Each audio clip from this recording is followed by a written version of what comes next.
So everyone's been wanting to know how USC taking Jonas Williams' commitment affects where they stand with you. What's the impact there? I don't think it affects me that much, to be honest. Technically, I'll be a class of 27, which most people know now. But I'm not. I'm not really scared of competition. Wherever you go, there's going to be competition, and you're going to have to learn how to compete. So, not a huge. It obviously means something, but it's not going to affect my decision. When it happened, were you surprised, or did you know it was coming? Me and Jonas talked, but I was.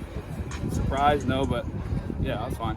What's been the USC staff's message that whole process about what it means for them and their interest in you, obviously? Yeah, it's been the same. Just very high on me, which I appreciate. They just said, you're going to have to compete, so why not compete here, For a long time now, people have perceived USC to be the leader, the favorite. Has that been fair, or how would you characterize where I would things? say that, that has been fair. Maybe not as much anymore, but my brother goes there, which is obviously a big thing. That could be fair, but I think I'm a little bit more open now. And when you say anymore, what's changed for you? I don't know, a bunch of stuff. Just kind of, I went out in the summer, I saw a bunch of places. I'll see a bunch of places in this spring, and I'll take official visits, and then I'll probably make a decision in July. So it's been kind of eye-opening to you to get out and see more places? Yeah, I'm just going to take my time. Once I commit, I'm not going to entertain other schools, so it's just a big decision for me. Are you thinking summer after the OVs, or do you have a target in mind? I hope before my senior season starts in July. Going back to USC, what has been the biggest appeal to you, aside from your brother Walker being there? What else is really... Lincoln Riley. I think of his quarterback resume is, it's the best in the country, how he develops quarterbacks, their sort of offense and throwing the ball, so yeah. How often are you talking to Coach Riley, Coach Heward? What's the communication? Yeah, a lot. A lot with Coach Riley, a lot with Coach Heward. Actually, with the new GM, Coach Bowman, I think. Bowden, Yeah, Bowden.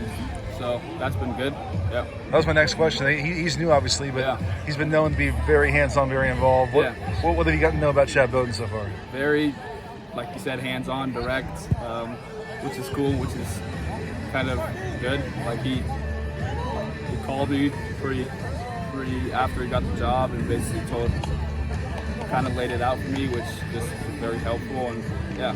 What was his main message to you? Just kind of what I told you earlier, that I'm very important to them. One of their top guys, obviously, and yeah. Does that help having yet another person involved from the school? Yeah, he actually did recruit me at Notre Dame also. So you already knew him a little bit. Yeah, we've been on the phone a couple times before that, but yeah. When you've talked with Coach Riley and Coach Heward, how deep have you gotten into their plan for you and kind of why they think you're such a great fit for their offense? Yeah, very deep. I'm taking my time. I sat down and watched like 3 hours of film with Coach Heward, my plays, their offense, how I would correlate, how my play style fits with them. So. And when was that? When I visited them in the spring, I think, last year. Okay. Yeah, and I also went to a bunch of like three or four USC football games because my brother's playing also to see. Right. Do you have visits planned yet for the spring? Yeah. Do you know where you're going? Yes. What's the rundown if you have it?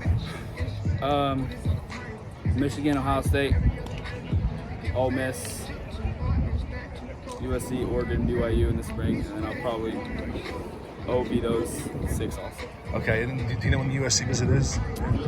Their spring game. Okay. Yeah. And just lastly, who do you talk to the most? Other schools? What's the one that just you're hearing from all the time, top of the list? Oregon. Yeah. Pretty much all the time. Coach Lanning, Coach Stein. Those are pretty great relationship with those two, with my whole family, which is just pretty incredible. But yeah. And what's the thing that appeals most to you about Oregon? There's a bunch of stuff. Their whole brand, Coach Stein. Coach Lanning has made it very clear to me that because a big thing with Oregon is just how long is Coach Stein going to be there. He's the best OC in the country, arguably one of them. So usually they get picked up pretty fast. We've been there for three years, but yeah, Coach Lane has made that he's involved in the offense, even though as a defensive coordinator, defensive coach, how he's involved in the offense and how even if Coach Stein leaves, he's going to bring in. I mean, you look at Coach Dillingham, who's now at ASU. He has a good track record of OCs. I mean, they have Bo Nix. They also have a bunch of QBs in the league. Big brand, big time football. So yeah. Awesome, Ryder. Thank you.